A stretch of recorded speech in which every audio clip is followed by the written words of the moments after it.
U ime Allaha, milostivog, samilosnog.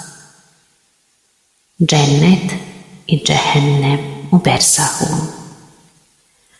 Džennet i Džehennem u Berzahu samo su projekcija pravog dženneta i džehennema koji će nastupiti tek nakon sudnjeg dana.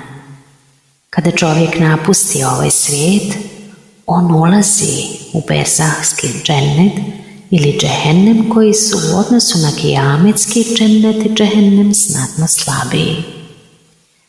Zato u predajama nalazimo da se čovjeku u svijetu berzaha otvaraju vrata prema džennetu i džehennemu. Tako srazmjerno otvorenosti vrata prema džennetu i užitku posmatranja predivnih prizora i užitaka, kao i s druge strane posmatranju dima, ognja, zmija i ostaloga što je svojstveno za džehennem, berzahski džennet i džehennem su primjeri i odrazi kijameta. Svaka duša, svojstveno sebi, naći će i spoznati svoj džennet i džehennem. U nekim predajama se ova dionica ljudske egzistencije naziva ovo svjetski džennet ili džehennem.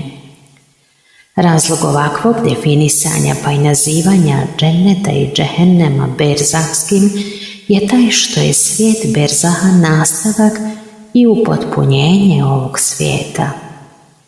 Tako nalazimo da se i džennet iz kojeg je Hazreti Adem izgnan naziva dunjalučki džennet jer je povezan sa ovim svijetom u njegovom prethođenju i kao takav je bio priprema za dolazak na ovaj svijet.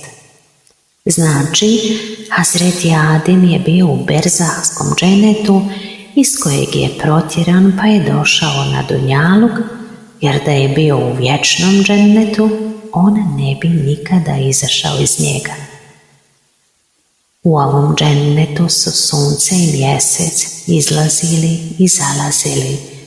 Jutro i veče postoji u ovom svjetskom džennetu kamo se preseljavaju duše vjernika i u kojima izlaze i zalaze sunce i mjesec, dok u vječnom džennetu nema dana ni noći. Na ovom svijetu su čovjekove osobine i svojstva skriveni, a njegova vanjština i vanjština njegovih dijela su vidljivi.